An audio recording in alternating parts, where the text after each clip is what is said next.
अस्सलाम वालेकुम भाई। आज हम लोग यहाँ कुवैत में इकट्ठे हुए हैं। हमारे भाई एक जो काफ़ी दिनों से बीमार थे, हॉस्पिटल में से 10 दिन हॉस्पिटलाइज थे, तो उनकी कल वफात हो चुकी।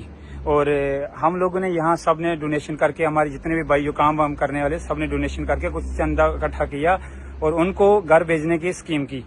और जब हम लोगों ने घर वालों से पूछा तो घर वालों ने ये इनकार कर दिया कि हमको डेड बॉडी नहीं चाहिए, बाकी जो पैसा हमें भेज दो।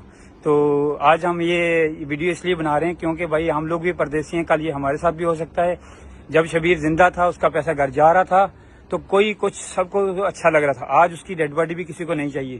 तो हम इधर तफसील से बात करेंगे। हमारे साथ अच्छे अच्छे आदमी जुड़े हुए हैं जिन्होंने ये बहुत ज़्यादा अच्छा काम किया। सबसे जो डोनेशन का सबसे बड़ा काम, सबसे अहम नाम जो हमारे पास हैं, ये हमारे एजाज साहब हैं। हम इनसे बात करते हैं। एजाज साहब जनाब, मैं शबीर साहब वास्ते जितना भी चंदा इकट्ठा किया, मेरे ग्रुप ने जितने भी बंदे से उन्होंने सारे ही मैं ग्रुप एक मैसेज दिता कि शबीर भाई ने डेड बॉडी जी है घर भेजनी है, भाटा तोड़िया कलर। उसने जेडे कागज प्रोसीजर सा वो असा कंप्लीट करना सा। आज शामी उसकी बॉडी असा घर भेजनी सी, जिस वास्ते तकरीबन 7 और 800 दिनार में चंदा इकट्ठा किया सा। चंदा इकट्ठा करके आज साड़ा प्लान सा कि उसने जनाजा पढ़ के शाम ही उसकी डेड बॉडी घर भेजनी। जिस वक्त उसने डेड बॉडी वास्ते पूरी प्लानिंग तैयार हो गई है तो उसने फैमिली वाले इनकार कर दिता कि असा ही इस बंदे की